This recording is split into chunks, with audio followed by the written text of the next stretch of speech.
நான் யானை இல்லை, குதிரை. டக்குன்னு எந்திரிச்சிருவேன். சரியா?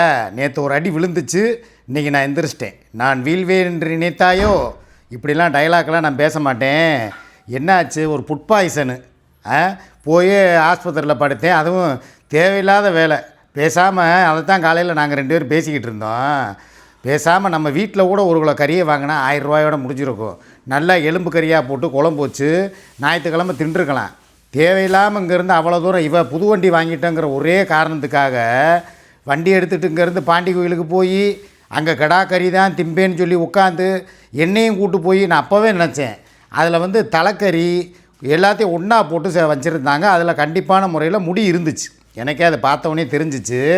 சரி விடு, வயிற்றுக்குள்ளே போகிறது தானே, என்ன ஆகும்னு சொல்லி தின்னுட்டேன். ஏதோ ஒரு பழமொழி சொல்லுவாங்கள்ல, செமக்கிறது காப்பணம் செமக்கூலி முக்காப்பணங்கிற கதையை. இங்கேருந்து அவ்வளோ தூரம் வண்டியை பெட்ரோல் போட்டு போய் வெயிலில் அலைஞ்சு அந்த கறிச்சோரை தின்னுட்டு 2000 ரூபா 2500 நேற்று காலி. குளுக்கோஸ் ஒரு 4, அது போக இன்ஜெக்ஷனு, டாக்டர் ஃபீஸு, மாத்திரை எல்லாம் சேர்த்து 2500. ரொம்பலாம் இல்லை, உடனே வந்துடுவாங்க. அப்படியே லட்சக்கணக்கில் செலவு பண்ணாமல் நீங்கள் சகோதரிகள்கிட்டையும் மாப்பிள்ளைகிட்டையும் பில்லை போடுறதுக்கு அப்படின்னு சொல்லி வந்துடுவீங்க. அதெல்லாம் கிடையாது. நியாயமாக ஆன செலவு தான். இதிலேருந்து நான் என்ன பாடம் கற்றுக்கிட்டேங்கிறது தான் முக்கியம். ஏன்னா என்னை யார் கடைசி வரைக்கும் பார்ப்பாங்கிறத இந்த விஷயத்தில் நான் புரிஞ்சுக்கிட்டேன்.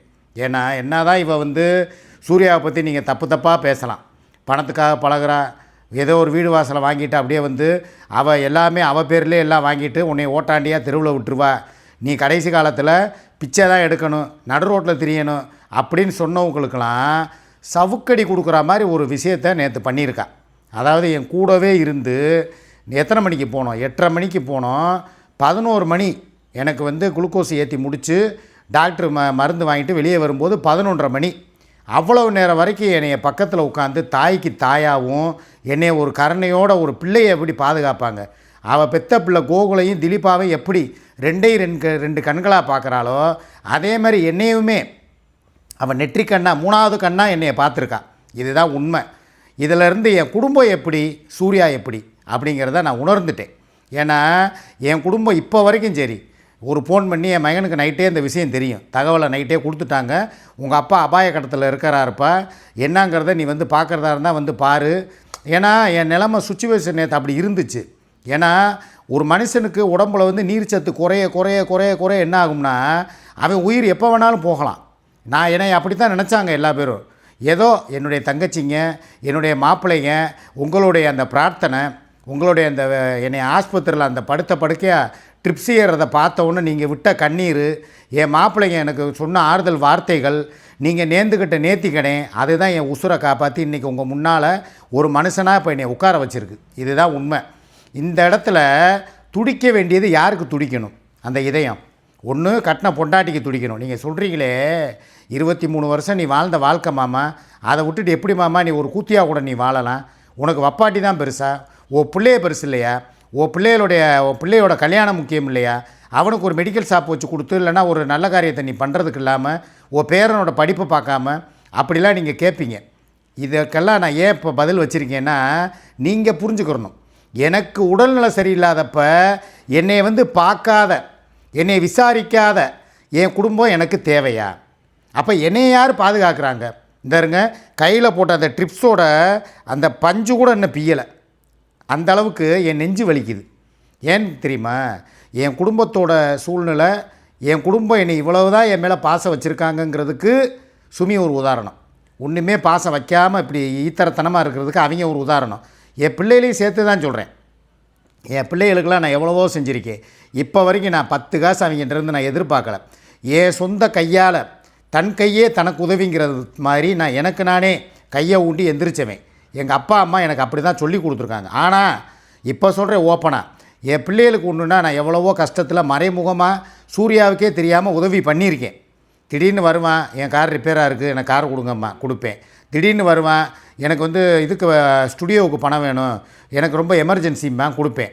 ஒன்றுமே இல்லாத ஒரு ஆப்பிள் ஃபோனு, அந்த ஐப்பு 15 ப்ரோ, அந்த ஃபோனு அன்றைக்கி மார்க்கெட் ரேட்டு எவ்வளவு? 30 ரூபாயோ 25 ரூபாயோ தான். ஆனால் அந்த ஃபோனுக்காக நான் அவனுக்கு 50,000 ரூபா கொடுத்தேன். அதை நான் பெருசாக சொல்ல விரும்பலையே. நம்ம பிள்ளைக்கு நம்ம கொடுக்குறோம், இதில் என்ன 5-10 முன்ன பின்னன்னா என்ன அப்படின்னு சொல்லி தான் நம்ம சம்பாதிக்கிறோம், கொடுக்குறோம் அப்படின்னு சொல்லி நான் கொடுத்தேன். அதுக்கு சூர்யாவும் இது வரைக்கும் எந்த ஒரு மறுப்பும் சொல்லலை. அதே மாதிரி வண்டிக்கும் திடீர்னு பார்த்தா இன்சூரன்ஸு போடணும் காசு கொடுங்கம்மா, திடீர்னு பார்த்தா எதுக்காவது கேட்பான் கொடுப்பேன். அதே மாதிரி சின்னவனும் அப்படித்தான், திடீர்னு வருவான், எனக்கு சாப்பிட காசு வேணும், ஒரு 500 கொடுங்க, ஒரு 1000 கொடுங்கம்மா, கொடுப்பேன். அதே மாதிரி சுமி வருவா, எனக்கு ஏசி வேணும், மிக்சி வேணும், கொடுப்பேன். ஏன்னா எப்பயுமே என் குடும்பத்து மேலே ஒரு கண்ணோடு இருந்தேன். அதுக்கு காரணம் என்னென்னா, நம்ம கடைசி காலத்தில் முடியாமல் படுத்துட்டா நம்மளை எடுத்து போடுறதுக்குன்னு ஒரு சீவே அந்த சுமி இந்த பிள்ளைங்க அப்படிங்கிற ஒரு எண்ணத்தில் தான் நான் அவங்களுக்கு இவ்வளவு நாள் வரைக்கும் கேட்க அள்ளி அள்ளி கோடிக்கணக்கிலையும் லட்சக்கணக்கிலையும் கொடுத்து பார்த்துக்கிட்டேன். ஆனால் இனிமேல் என் கையிலேருந்து ஒரு நயா பைசா அந்த குடும்பத்துக்காக போகாது. காரணம் ஏன் தெரியுமா? ஏதாக இருந்தாலும் இனிமேல் இவளுக்கு தான் பண்ண போகிறேன். அதுக்கு காரணம் என்ன தெரியுமா? நேற்று என்னைய கண்ணும் கருத்துமாக பாதுகாத்ததுக்காக. ரெண்டாவது, நாளைக்கு நான் முடியாமல் போய் படுத்துக்கிட்டேன்னா என்னைய பார்க்க போகிறவ இவதாங்கிற அந்த எண்ணம் என் உள் மனசில் ஆழமாக பதிஞ்சிருச்சு. காரணம், ஒரு மனுஷனுடைய கஷ்டத்தில் யார் உதவுறா, யார் ஒதுங்கி நிற்கிறா அப்படிங்கிறத நேற்றே நான் தெரிஞ்சுக்கிட்டேன். உதவி செஞ்சது என் கூட இருக்கிற சூர்யா, என்னை விட்டு ஒதுங்கி நின்னது இந்த சுமி, என் குடும்பம். ஏங்க, ஒரு நல்ல மனுஷனாக இருந்தால், ஒரு நல்ல பொம்பளையாக இருந்தால் பழங்கானத்தத்தில் தான் இருக்கா. பழங்கானத்தத்துலேருந்து திருநகர் எவ்வளோ தூரம்? என்ன தான் அவள் எனக்கு வப்பாட்டியாக இருக்கட்டும், கூத்தியாவாக இருக்கட்டும், இல்லை என் கூட அவளுக்கு நான் வாழ்க்கை கொடுத்தவனாக இருக்கட்டும், இல்லை அவள் எனக்கு சோறு போடுறவளாக இருக்கட்டும், ஒரு கட்டின பொண்டாட்டி இதே துடிப்பு கொஞ்சம் நல்லா யோசிச்சு பாருங்கள். ஒரு 8 மாதம் 1 வருஷத்துக்கு முன்னால் போங்களேன், நான் கொட்டை பிஞ்சு போய் ரத்தம் துடிக்க இங்கேருந்து நான் ஓடுனேன். எப்படி? வண்டியில் அந்த நைட்டு அரை போதையிலேயே நான் போய் என் வீட்டு கதவை தட்டும்போது சிக்குபாய் அப்படின்னு சொல்லி கண்ணீர் விட்டு கதறினா பார்த்தீங்களா, அந்த சுமி செத்து போயிட்டான். ஓப்பனாகவே சொல்கிறேன், அந்த சுமி இப்போ கிடையாது. அந்த பழைய சுமியை தான் நான் எதிர்பார்க்குறேன். அப்படி இருந்திருந்தா நேற்று வந்திருப்பாள்ல. நீங்கள் நல்லா யோசிச்சு பாருங்கள். நான் ஏன் என் குடும்பத்துக்கு செய்ய மாட்டேங்கிறேன், எதுவும் நல்லது செய்ய மாட்டேங்கிறேன், சும்மா மேலோட்டமாக பொதுவாக போகிறேன் அப்படிங்கிறதுக்கு காரணம் இப்போ புரியுதா? அவன் மனசு பூரா இப்போ என்கிட்ட இல்லை. எவனோ ஒருத்தர் இலங்கையில் வாழ்ந்துக்கிட்டு இருக்கான் பாருங்கள், ஒரு இழிச்சாவா பையன். அவன் இழிச்சாவாயன் கிடையாது, அவன் தான் காரியக்காரன், உண்மையான காரியக்காரன் அவன் தான். எந்த பைசா காசு செலவு இல்லாமல் கள்ளக்காதலை வளர்த்துக்கிட்டே போகிறான் பாருங்கள். இப்போ நானும் தான் இருக்கேன், என் காதலை வளர்க்குறதுக்காக என் சொத்தையே எழுதி கொடுக்குறவும் தயாராகிட்டேன். என் யூடியூப் வருமானம் எல்லாத்தையும் கொடுத்து எனக்கு 3 வேளை சோறு போடுறதுக்கு கூட காசை கொடுத்து தான் நான் சாப்பிட்றேன். அது வேறு விஷயம், இது இன்னொரு டிபார்ட்மெண்ட், இதை விட்டுருங்க. இப்போ அவள் விஷயத்தை மாத்திரம் பேசுவோம். இவளை பற்றி குறை சொல்லணும்னா 1000 சொல்லலாம். இந்த நேரம் நான் குறை சொல்லணுன்னா என்னை ஒரே தான் பற்றி விட்டுருவா. அதனால் இவ விஷயத்தை நம்ம அப்புறமா பேசிக்கிடுவோம். முதல்ல அந்த நாதாரிக்கு நான் பதிலை சொல்லிட்டு அப்புறம் வர்றேன். ஒரு புருஷங்காரன் இப்படி முடியாமல் கிடக்கிறானே, இதே 1 வருஷத்துக்கு முன்னால் நான் பிஞ்சு போய் வந்தப்போ ரத்தம் சொட்ட மூக்கெல்லாம் அடிபட்டு சில்லு மூக்கு உடஞ்சி வந்தப்போ இதே பார்த்த சுமி நீ தானே. இன்றைக்கி எங்கே போனான் அந்த சுமி? நான் கேட்குற கேள்விக்கு மாத்திரம் இவன் பதில் சொல்லிட்டானா, நான் இதே வீட்டில் நாண்டுக்கிட்டு தொங்குறதுக்கு நான் தயாராக இருக்கேன். காரணம், என் மேலே பாசம் இல்லை, என் மேலே அக்கறை இல்லை, என் காசு தான் உலகம். நான் மிக்சி வாங்கி கொடுத்தா நல்லவேன், பிரியாணி வாங்கி கொடுத்தா நல்லவேன். சூர்யா சொல்கிறதுல ஒரு தப்பும் கிடையாது. உன் குடும்பம் உன்னை எதுக்கு பார்க்குது? பிரியாணி நீ வாங்கி கொடுக்குற பிரியாணிக்கும், நீ வாங்கி கொடுக்குற அந்த ஏசிக்கும், நீ வாங்கி போட்ட அந்த மிக்சிக்கும் தான்டா. இல்லைன்னா அந்த குடும்பம் உன்னை மதிக்காதடா, உன்னை நாயை விட கேவலமாக பார்ப்பாளுகடா அப்படின்னு சொன்னான். அப்போ எனக்கு நான் உணரலை. ஆனால் நேற்று நான் ஆஸ்பத்திரியில் போய் படுத்தேன் பாருங்கள்.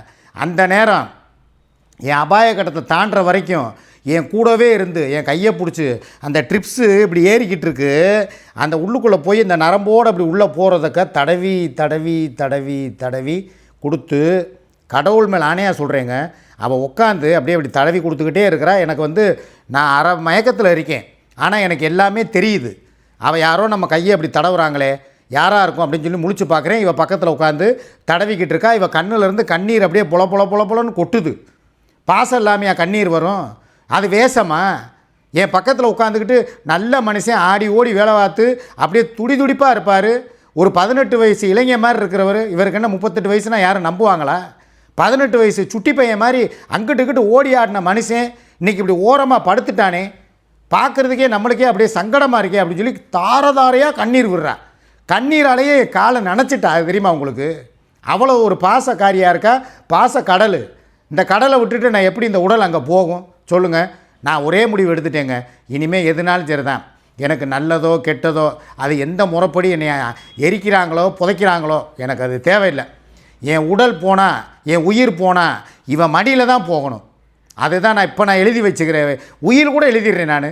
என் உயிர் போனால் சூர்யாவோட மடியில் தான் என் உயிர் போகணும்னு சொல்லி உயிர் கூட எழுதுறேன் நான். ஏன்னா நமக்காக யார் இருக்காங்களோ அவங்க மேலே தாங்க பாசம் இருக்கும். என் குடும்பம் போடுறது முழுக்க முழுக்க வேஷம், நல்லா தெரிஞ்சு போச்சு. இப்போ வரைக்கும் காலையிலேருந்து ஒரு ஃபோன் கிடையாது. என்ன பண்ணிக்கிட்டு இருக்கீங்க, ஏது பண்ணிக்கிட்டு இருக்கீங்கன்னு கேட்கல. அப்படி இருக்கிறவங்களுக்கு நான் என்ன பண்ணுவேன், நான் இந்த நேற்று கூட ஒரு 2000 ரூபா பணம் அவளுக்காக ஒருத்தவங்க போட்டு விட்டாங்க.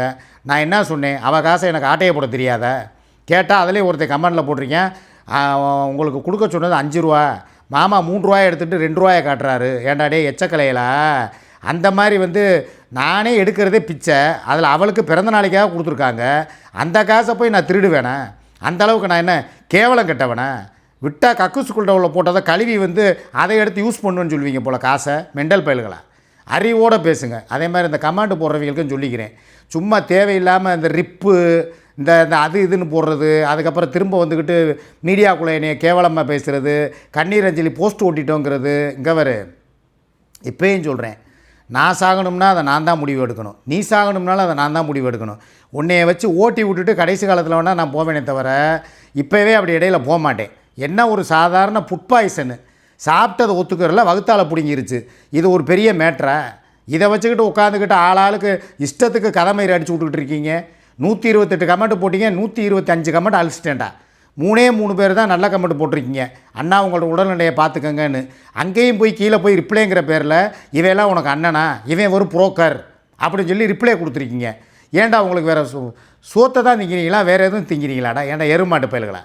நானே எங்கே வாழ்கிறது, இங்கே வாழ்கிறதா அங்கே வாழ்கிறதான்னு சொல்லி தெரியாமல் ரெண்டும் கட்டானா நடுவில் போய்கிட்டு இருக்கேன். எனக்கு தான் இப்போ ஒரு தெளிவான ஒரு தீர்வு வந்திருக்கு. அதனால் இப்போயும் ரொம்ப பேர் என்ன சொல்லுவாங்க, இந்த வெள்ளைச்சட்டையை போட்டு உட்காந்துருக்கிறத பார்த்துட்டு, இது மாமா கிடையாது, மாமா நேற்று நைட்டே மர்கையாவாயிட்டார், இப்போ உட்காந்துருக்கிறது அவரோட ஆவியும்பாங்க.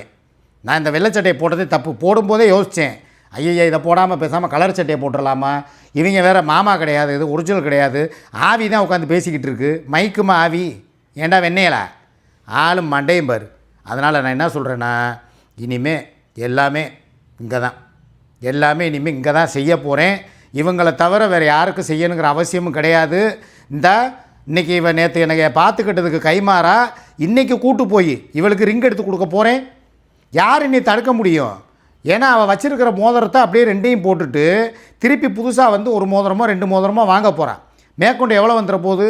2 மோதிரத்துக்கு என்ன 10 20 ரூபா வருமா? அழகாக அந்த நான் என் ஆஸ்பத்திரிக்கு எனக்குன்னு சொல்லி சில உதவிகள் செஞ்சுருக்காங்க, எனக்கு சரியாக போச்சு. செலவே 2500 ரூபா தான். ஆனால் வந்தது ஒரு 10-15 ரூபா வந்திருக்கு.